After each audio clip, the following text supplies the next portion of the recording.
Alright folks, here it is. This is the top dog as far as handguns are concerned. This is the king. This is the 1911.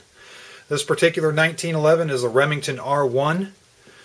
This 1911 is a very clean 1911, which is one of the reasons I bought it. Another reason is Remington was one of the first dogs on the block in regards to building 1911s back in World War I. Along with Colt, Remington UMC made a fair amount of 1911s. Due to some political issues and some interchangeability issues, they stopped making the 1911, and Remington Rand, which was a completely different company, picked up. So this particular 1911 retails for right around the $600 range. This 1911 is a standard single stack 5-inch government model. Basically, it is the perfect, in my opinion, it is the perfect combination of the 1911 and 1911A1 with a few of the modern features thrown in. The back strap is a straight mainspring housing. You can see here it's not the arched. This harkens from the original 1911. The improved rat tail grip safety is from the A1. So is the standard thumb safety. The trigger is relieved a little bit and shortened like the A1. Scalloped like the A1. You can see on the other side here, there's the other scallop. Up top here, it's a standard 1911 slide, but you can see it has the upgraded ejection, the ejection port, and the barrel and bushing are match grade, and they have been throated to increase reliability and feed and function. This is a 7-round magazine. It's a Remington magazine that comes with the firearm. You can see it right there. Of course, any standard 8-round magazine or even the high capacity 10-round or 15-round magazines can work with this. The sights, as you can see, the sights are upgraded sights. I really do like the sights on this 1911. They're simple, but they're big and they're very easy to pick up. Again, the design, everything works really well. The design is very clean. There's no unnecessary marks on the slide whatsoever. It just has the standard slide markings on the back.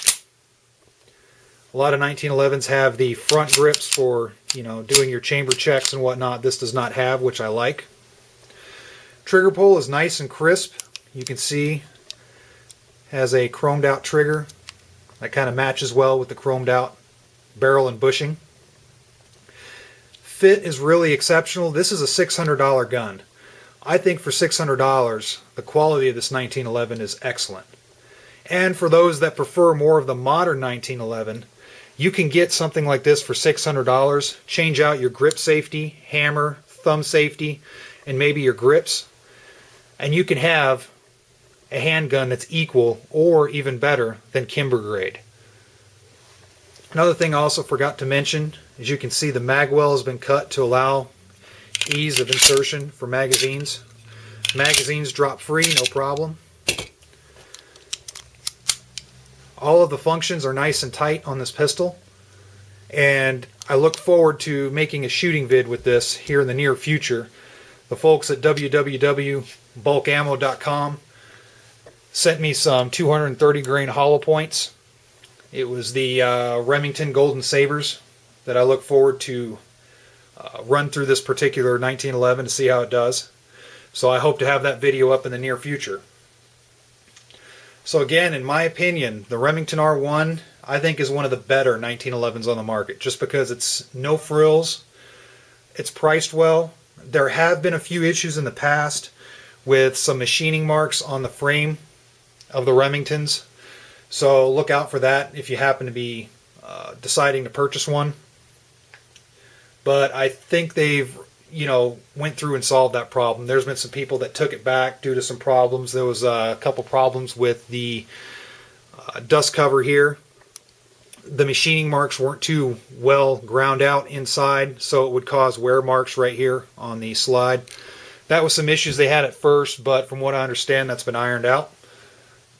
So if you're looking for a 1911 and you're not looking to spend $1,000+ for a juiced up Springfield or Kimber, check out the Remington line.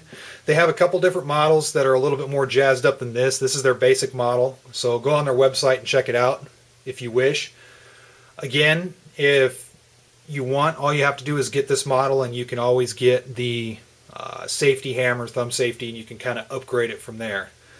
As you know, 1911 parts are common. They're almost as common as GM parts these days. You can almost find them anywhere. So, with that said, feel free to leave any comments, video responses. Thank you for watching, and keep that powder dry.